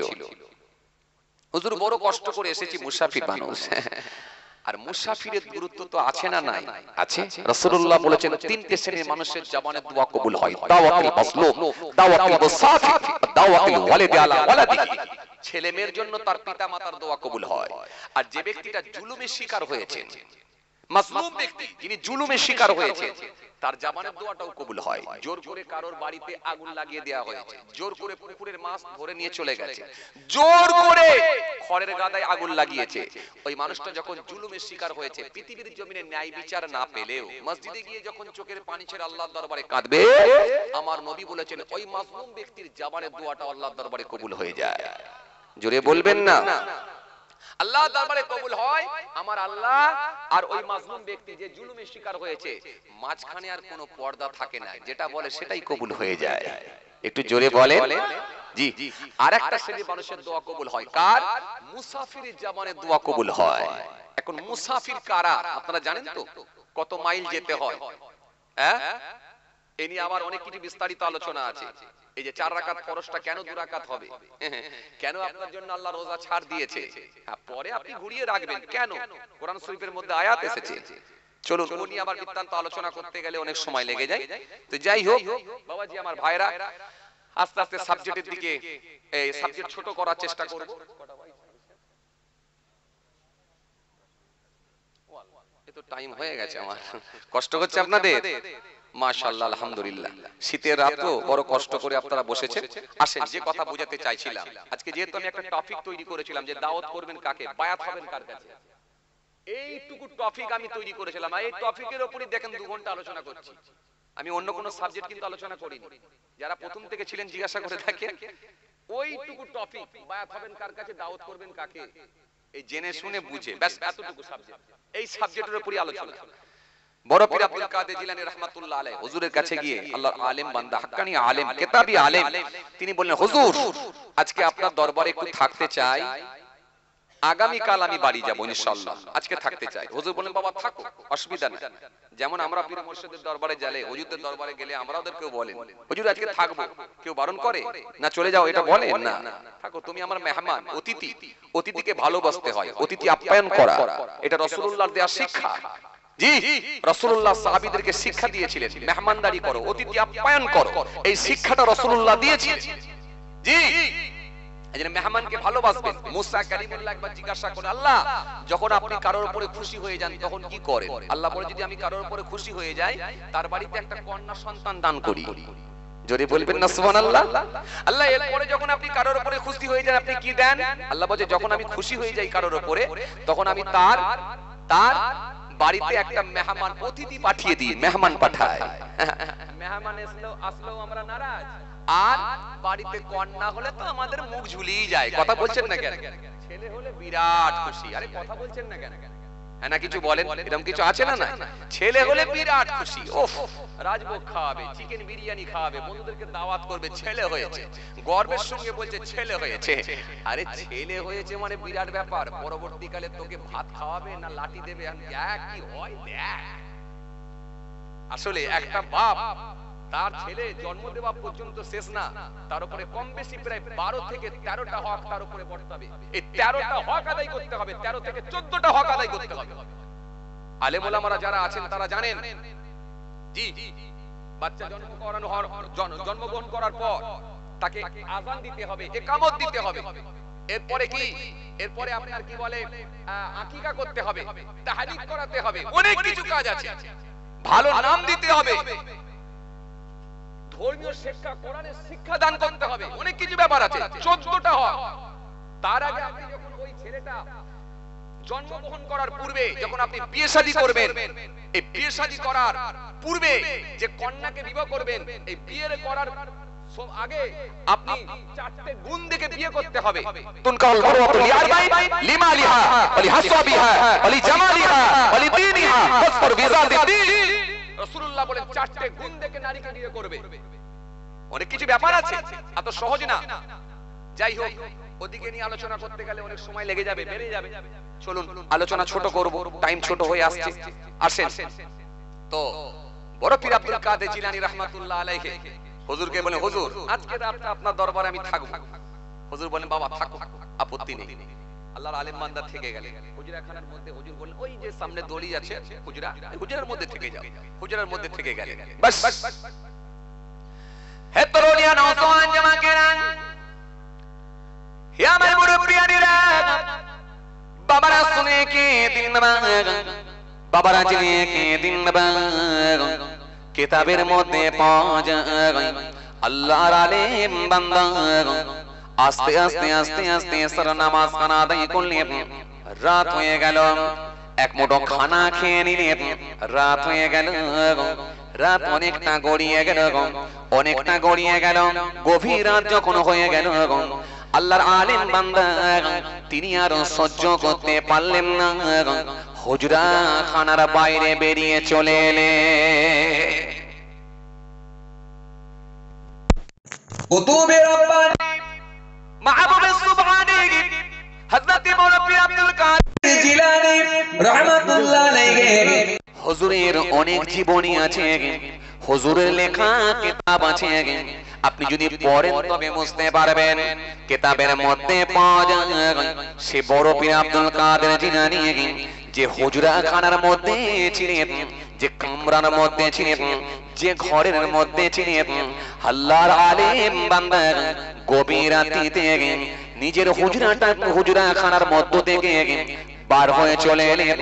বড় পীর আব্দুল কাদের জিলানী যে কামরার মধ্যে আছে, ওই কামরার চারিদিকে গভীর রাতে পদক্ষেপ করতে লাগলেন, ঘুরতে লাগলেন। আর মাঝে মাঝে দরজার কাছে গিয়ে, জানালার কাছে গিয়ে নিজের কানটা লাগিয়ে দিলেন। সারা রাত জেগে রইলেন, জাগ্রত অবস্থায় আছেন। দেখা যাক আল্লাহর ওলির নাম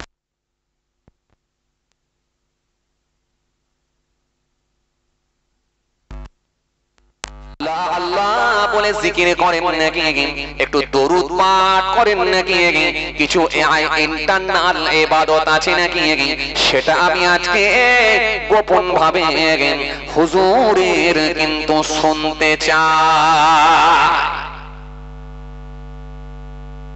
চিন্তা ভাবনা বুঝতে পারছেন তো? আমরা এখন কি দেখি? বড় দাঁড়িয়ে আছে নাকি, কথা বলছেন নাকি, বড় জুব্বা আছে নাকি, গেটআপ কেমন?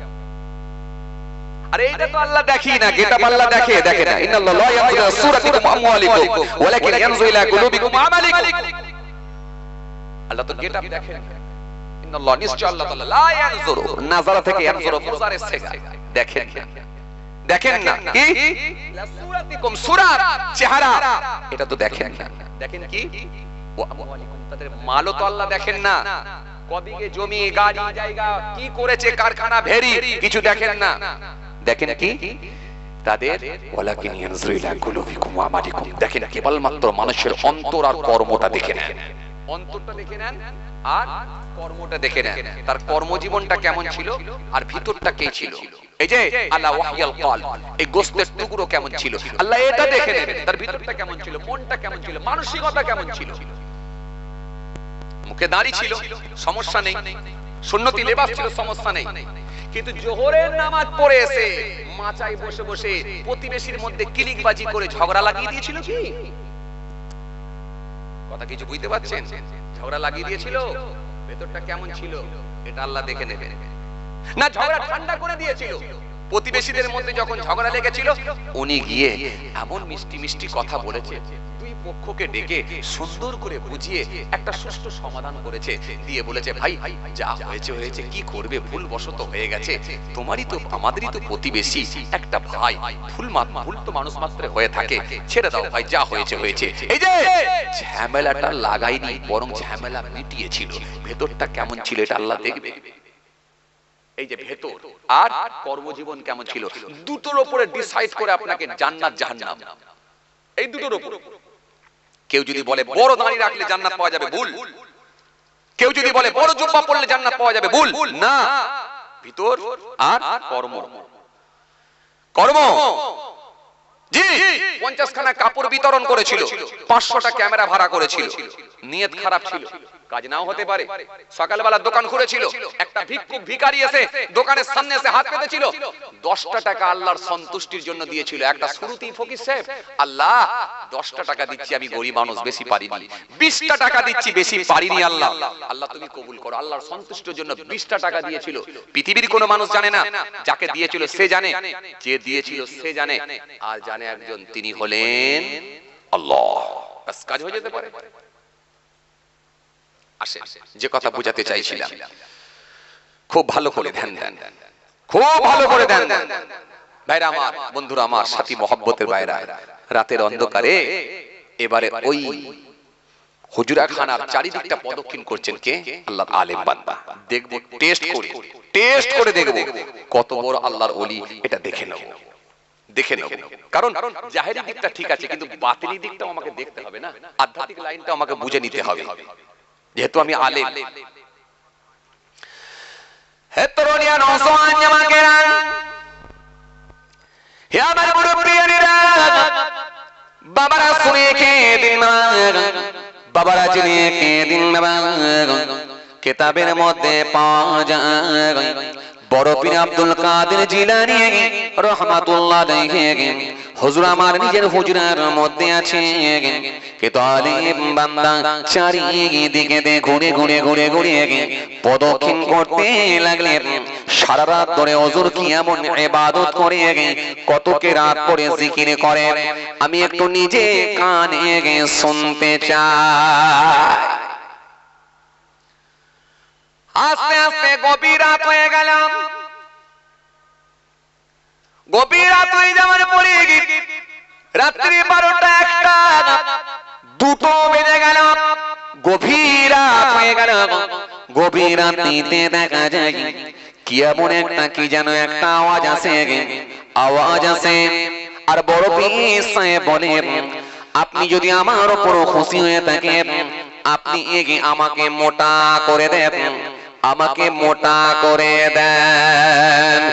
রাত কেটে গেল, ফজরের ওয়াক্ত হয়ে গেল, ফজরের নামাজ খানা হুজুর পড়ালেন, ফজরের নামাজ খানা পড়লেন, আল্লাহর আলেম বান্দা পড়ে নিলেন। পড়ে নেওয়ার পরে মনটা চেঞ্জ হয়ে গেল, কি এমন আওয়াজ এলো আমি বুঝতে পারলাম না। আর হুজুর বলেন আমাকে মোটা করে দেন, এই মোটা করে দেন বলে কি বোঝাতে চাইলো তাও বুঝতে পারলাম না। সুতরাং এই হুজুরের হাতে আমি আর হাত দিয়ে বায়াত হব না, মুরিদ হব না। সুতরাং সকাল হয়ে যাবে, আমার এলাকার হুজুর, এলাকার পীর সাহেব, এলাকার হুজুর, এলাকার হুজুরের হাতে হাত দিয়ে বায়াত মুড়িয়ে দামি হয়ে যাব।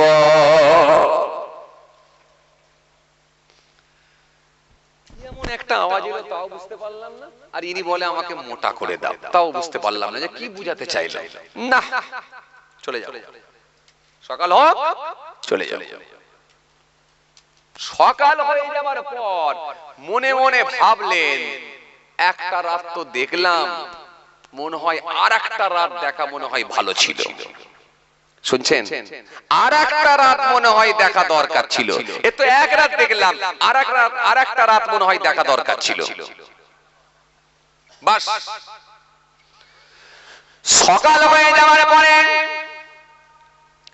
আল্লাহর ওলির কাছে গেলে, আল্লাহর ওলিকে গিয়ে বললে, হুজুর বেয়াদবি নেবেন না, এক রাত আপনার দরবারে ছিলাম, আর একটা রাত আমি আপনার দরবারে থাকতে চাই।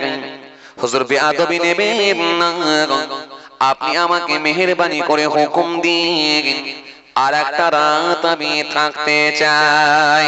কারণ আল্লাহর আলিম বান্দা মনে মনে ভেবেছিলেন, প্রথম রাতে যদিও কিছু না আওয়াজ পেয়ে থাকি, দ্বিতীয় রাতে মনে হয় নিশ্চিত ভাবে কিছু না কিছু আমি আওয়াজ পাবো। থাকছি মানে এমনি নয়, রাত্রে ঘুমানোর জন্য নয়, টেস্ট করার জন্য। এমনি নয়, আপনারা ভাবছেন এমনি ঘুমাচ্ছেন, না না, ঘুমানোর জন্য নয়, টেস্ট করব। প্রথম রাতে তো কিছু পাইনি, দ্বিতীয় রাতে দেখা যাক কিছু পাচ্ছি নাকি, দেখা যাক। দ্বিতীয় রাতে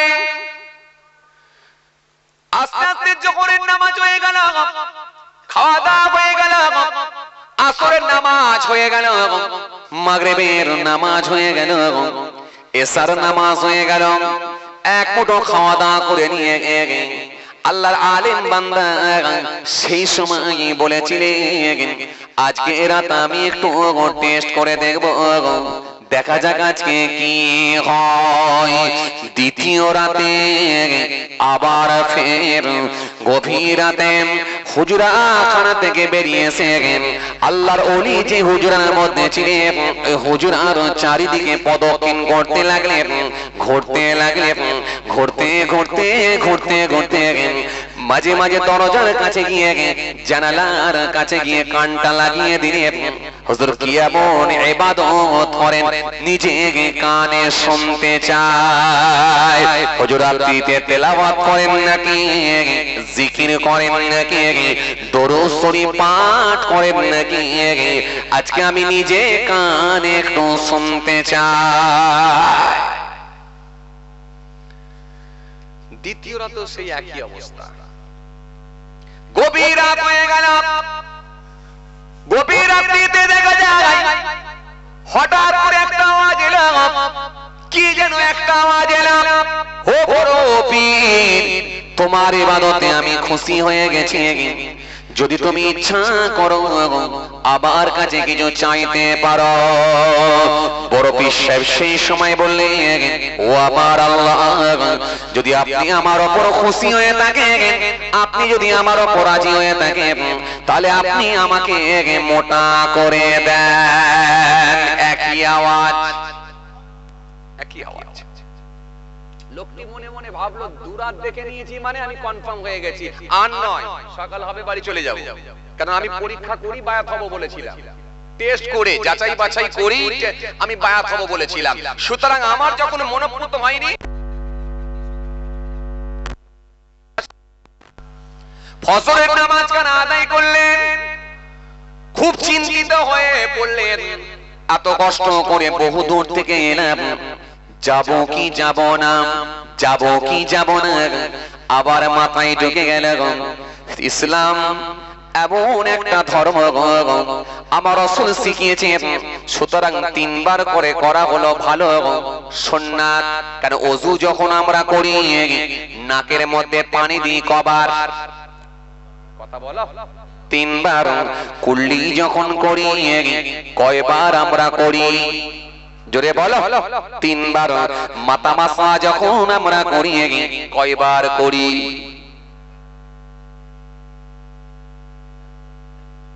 জোরে বলো, একবার। একবার। হাত যখন আমরা ধৌত করি, তিনবার করি না একবার, তিনবার। আসলে ওযুর ফরজ কয়টা, জোরে বলো, চারটা। এক নম্বরে কি,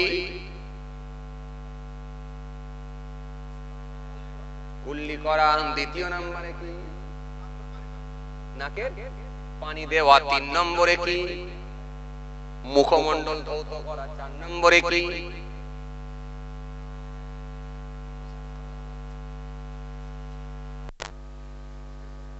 মাথা মাসা করা। তাহলে 4টে হয়ে গেল। পা তো ধরনি মনে হয়,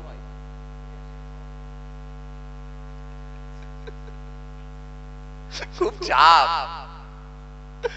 যে আসলে ওযুর মধ্যে অনেক সুন্নাত আছে, এগুলো আমরা জানি না।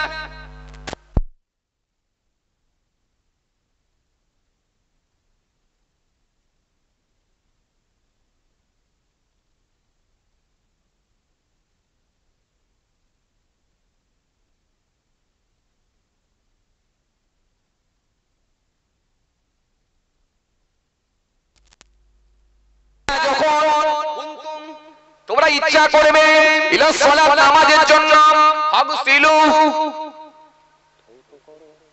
ফাগসিলু ধৌত করো উজুহাকুম, তোমাদের মুখমণ্ডল, চেহারা। তাহলে 1 নম্বরে কি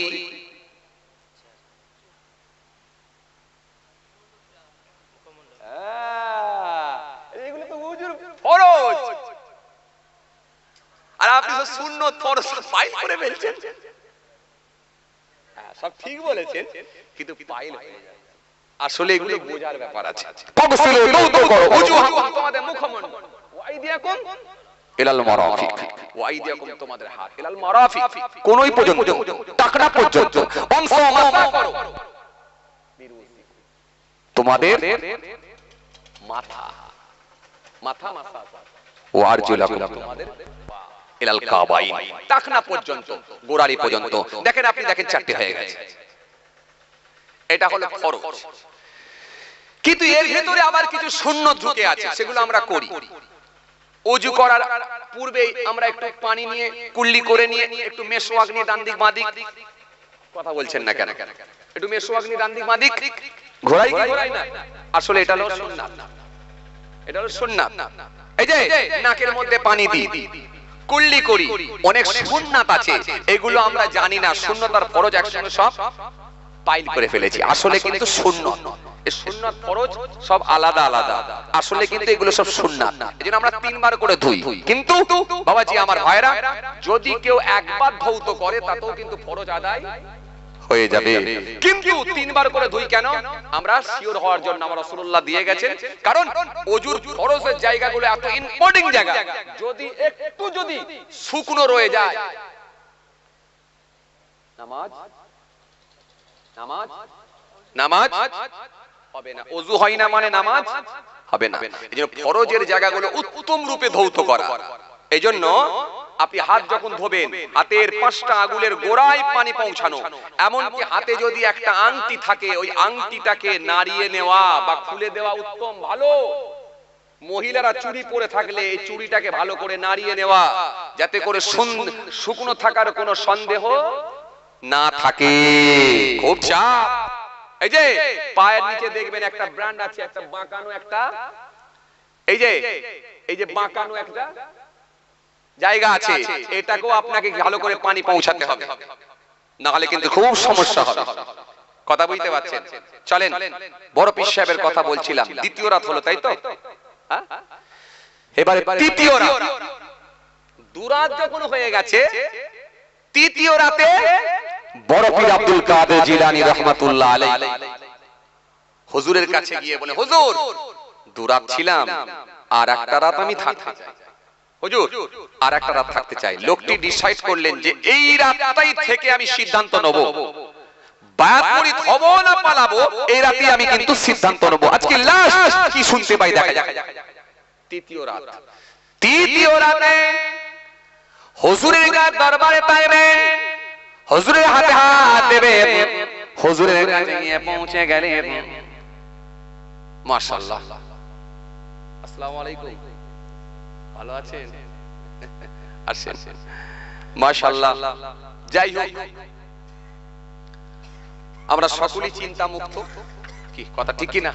আমরা সকলেই টেনশন মুক্ত, ঠিক কি না? মাশাআল্লাহ, আপনারা সকলেই চেনেন আলহামদুলিল্লাহ।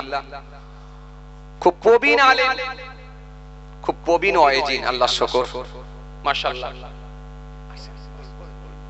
শরীর কেমন আছে?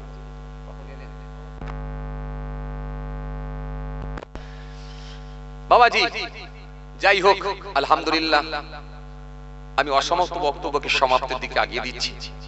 আল্লাহ যদি ফের কোনদিন সুযোগ করে ইনশাআল্লাহ আবার আলোচনা হবে, কারণ বসে রেখে বলাটা আমি পছন্দ করি না। আলহামদুলিল্লাহ, একটা সম্মান আছে, ইজ্জত আছে। আল্লাহ যদি ফের কোনদিন সুযোগ দেয় ইনশাআল্লাহ হবে। বাবাজি আবার আল্লাহ যদি কোনদিন সুযোগ করে দেয় ইনশাআল্লাহ হবে। এখন আপনাদের সামনে আলোচনা করবেন জনাব হযরত আলহাজ মাওলানা মুফতি ইউনুস আলী সাহেব, মাশাআল্লাহ। ভাইজান এসেছেন, আল্লাহ শুকর। আপনার সামনে আলোচনা করবেন। সকলেই একবার উচ্চ আওয়াজে তাকবীর লাগান, নারায়ে তাকবীর। আরো জোরে দেন নারায়ে তাকবীর, আরো জোরে দেন নারায়ে তাকবীর। সিলসিলা মুজাদ্দিদ জামাত দাদা পীরের হক সিলসিলা, দাদা পীরের হক সিলসিলা, নারায়ে মাশাআল্লাহ। বিদায় নিলাম। আল্লাহ যদি ফের কোনদিন সুযোগ করে দেয় ইনশাআল্লাহ আলোচনা হবে। সকলে আমার জন্য দোয়া করবেন, আমি আপনাদের জন্য দোয়া করি। সকলকে সালাম দিই, আসসালামু আলাইকুম।